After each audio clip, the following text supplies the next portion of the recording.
Hello, and welcome to One Nation Underdog. I'm Mark Harvey. This is the third of 3 videos where we explore international political economy. And in this one you'll see I'm wearing my Got Marx shirt because we're taking a radically different approach to understanding economics and business in this video. In the previous videos we talked about liberalism and mercantilism. Well, in this we're going to question pretty much everything that we think we know about the other 2 approaches, to critique them and look at a different approach. The purpose really is to try to challenge the previous 2 positions that we talked about in the previous videos and start to ask ourselves whether or not there's anything that we can learn from a guy named Karl Marx, who came up with a radically different approach to economics back in the 19th century. In order to understand Marx's critique, you have to understand comparative advantage in neoliberal economics. I want to return to the free trade and comparative advantage logic that we went over a couple of weeks ago and do it sort of quickly. If you remember when we talked about free trade and comparative advantage, we said that potential world production is greater with unrestricted free trade than it is with restricted trade. And comparative advantage basically means that states specialize in what they're best at and import other products. And the bottom line is it makes sense for a country to specialize in the production of those goods that it produces most efficiently and to buy the goods that it produces less efficiently from other countries, right? Okay, so that was our logic. And then I put these numbers up on the board, and we're not going to go through these in as much detail, but I'm sure you guys sort of remember the scenario where we had the UK and France. The UK specialized in medicine, and France ended up specializing in food, and as a result, they ended up becoming more efficient in the marketplace, where as opposed to them making all their own stuff and being inefficient, right, where the UK, for example, had they basically had $15 that they were their expenses basically for making everything on their own, and for France it was $29.17.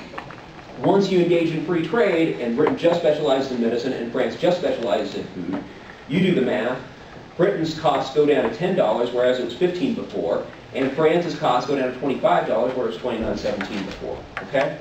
So you guys remember all that, right? One clear reason why globalization is so awesome. Okay.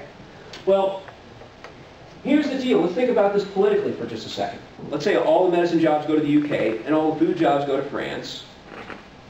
What happens to the people who used to do food in the UK? Oh, wow. Crap, they don't have any jobs. Okay, and likewise? Okay, they don't have any jobs either. Now, we talked about the same scenario we did before. What's the likelihood that a British agricultural worker is going to move to France?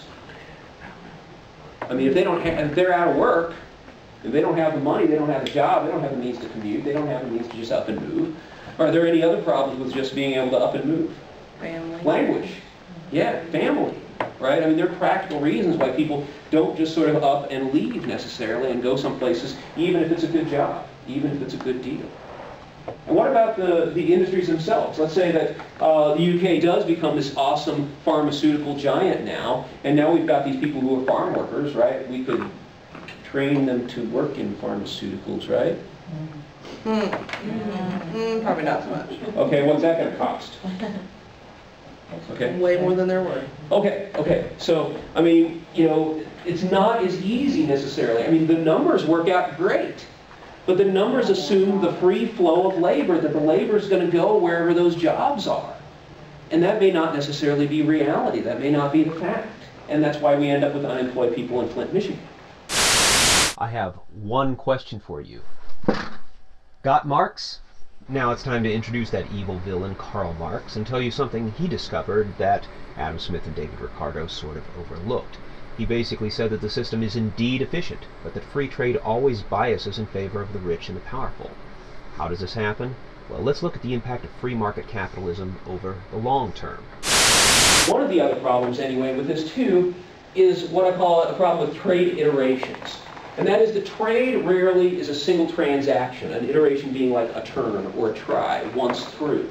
It's composed of multiple transactions over time. And the question is, what happens to a trade relationship, not over one exchange, but over a series of exchanges? Because with this scenario here, we have one exchange, right? One time, like maybe all of the food over the period of a year. But here, Let's see what happens if we start multiplying this over a period of years, what happens to the trade relationship. And Britain's expenses, remember, for the first year were 10, and France's were 25 when they engaged in free trade, right? Well, let's just multiply this over the period of years and see what happens. Okay, so first year is 10 and 25. After 5 years, it goes up to 50 and 125 in terms of expenses. Britain's 10-year expenses are $100. France's are $250. Go up to 15, it's 150 and 375. And at 25, it's 250 and 525. What's happening? Gap's growing. There's a gap. Okay? So the UK's losses are modest and just grow at a very, very slow level. France's were better than they were before, but still, they increase at a much higher rate over a period of time. Now, keep in mind that versus the baseline, they're both doing better than they were before. But what we are saying, though, is that there is a gap that is growing between the UK and France as a result of multiple trade relationships over a period of time. You follow? So what Marx suggested is that, yes, all the countries definitely increase when you engage in free trade. There is an advantage to that. However, not all benefit equally. You have to take the gap into consideration. So even though everyone makes money under capitalism, not everybody benefits equally. Okay, so the UK gets richer than France. But who cares? Because, I mean, if people in France were doing better than they were before, but they're not as good as the UK, I mean, why should we be concerned about that? Does it matter? Not if you're UK. Well, if you're the UK, it's awesome, right?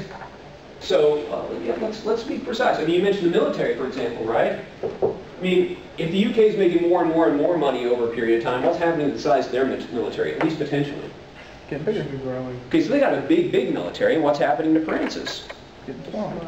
It may get smaller, or it just may not be growing nearly at the same rate. Is that a problem? Yeah. Have you got a neighbor who's like growing their military at a huge rate? Yeah. Okay, that can be seen as potentially threatening. Is that when we engage in this kind of free trade, it tends to benefit the folks and the countries that are on the top end of the pyramid. Another thing really has to do with competition, that weak states may get left behind. And I like my little picture here of Mr. Chavez and his parrot, who also has a matching beret, of course, right? Pretty awesome, huh?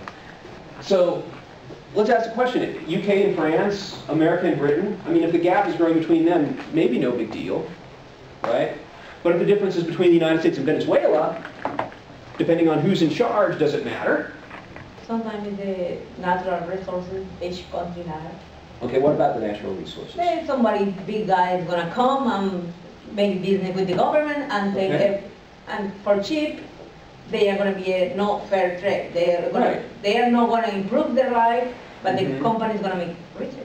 Yeah, I mean, it's interesting from your perspective too, right? Because that really is what has happened in Venezuela, many Central American, South American countries, in the Middle East and so on, where you have oil companies that were due to an earlier form of globalization, really at that time it was called imperialism, powerful countries going in, taking whatever resources they had and taking advantage of it, making personal arrangements with the government to make use of this land in ways that benefited the businesses that occupy that area.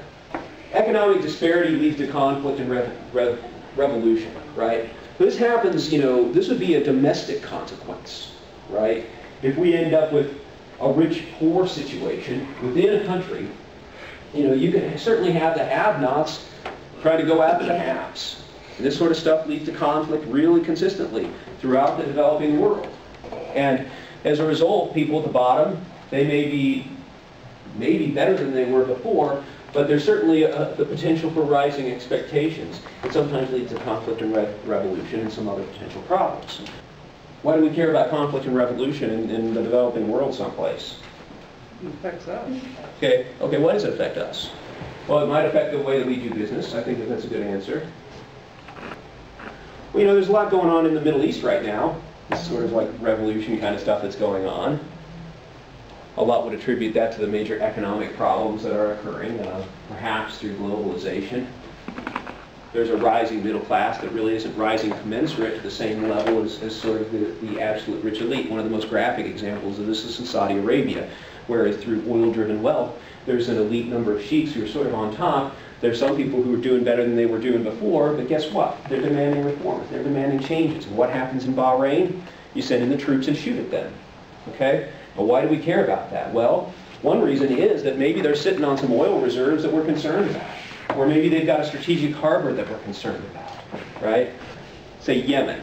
It also happens to be, many would say, a failed state and a haven for terrorists.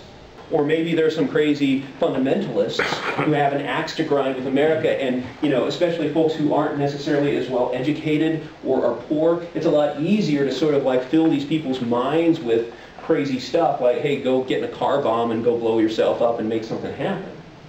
We've got security issues associated with these economic issues too. So as long as we continue to not care about poor countries, we put ourselves in danger. Marxism argues that neoliberalism creates a situation where the rich get richer and the poor can't keep up. Thus, developed states and multinational corporations exploit weaker states for their resources and cheap labor. By putting the worker first, Marxism seeks to compensate for the reinforced economic disparities and the displaced jobs that pervade liberalism. In this way, it's like mercantilism. It wants to seek alternatives that protect people. The difference is mercantilists don't care about the worker. They want to keep industries and jobs in the state for resources and to keep the workers from rebelling. Marxists, on the other hand, want economic and trade policies that are fair to people, policies that do not trade people like commodities. As a result of looking at the information here, taking apart the comparative advantage model, we've learned that a gap emerges between rich and poor. The question is, what do we do about it? There are some immense consequences that may occur as a result of this gap, but how do we address it, and is it worth addressing? For One Nation Underdog, I'm Mark Hart.